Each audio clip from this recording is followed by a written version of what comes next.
ایک شخص بیان کرتا ہے کہ ہماری فیکٹری کے قریب ہم ناشتہ کرنے جاتے ہیں، کافی رش ہوتا ہے وہاں ناشتے والے کے پاس۔ میں نے کافی دفعہ مشاہدہ کیا ہے کہ ایک شخص آتا ہے اور کھانا کھا کر بھیڑ کا فائدہ اٹھا کر چپکے سے پیسے دیے بغیر ہی نکل جاتا ہے، جھانسا دے کر۔ ایک دن جب وہ کھانا کھا رہا تھا تو میں نے چپکے سے ناشتہ پوائنٹ کے مالک کو بتا دیا کہ وہ والا بھائی ناشتہ کر کے بغیر بل دیے رش کا فائدہ اٹھا کر نکل جاتا ہے، آج یہ جانے نہ پائے، اس کو رنگے ہاتھوں پکڑنا ہے۔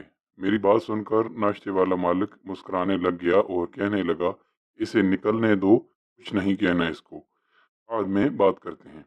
حسب معمول وہ بھائی ناشتہ کرنے کے بعد ادھر ادھر دیکھتا ہوا جھانسا دے کر چپکے سے نکل گیا۔ میں نے ناشتے والے مالک سے پوچھا کہ اب بتاؤ اسے کیوں جانے دیا، کیوں اس کی حرکت کو نظر انداز کیا؟ جو اب اس ناشتے والے مالک نے جواب دیا میرے 14 طبق روشن کر گیا۔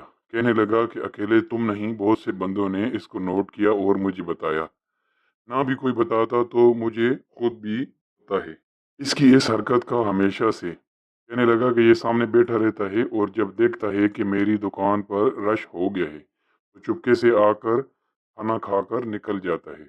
میں ہمیشہ اس کو نظر انداز کر دیتا ہوں اور کبھی نہیں روکا، نہ پکڑا، نہ کبھی بے عزت کرنے کی کوشش کی، کیونکہ مجھے لگتا ہے کہ میری دکان پر رش ہی اس بندے کی دعا سے لگتا ہے۔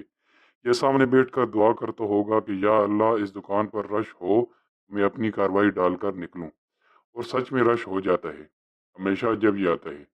میں اس کے اور اللہ تعالیٰ کے درمیان اس دعا اور قبولیت کے معاملے میں ٹانگ اڑا کر اپنی بدبختی کو دعوت نہیں دینا چاہتا، یہ میری طرف سے نظر انداز ہی ہوتا رہے گا۔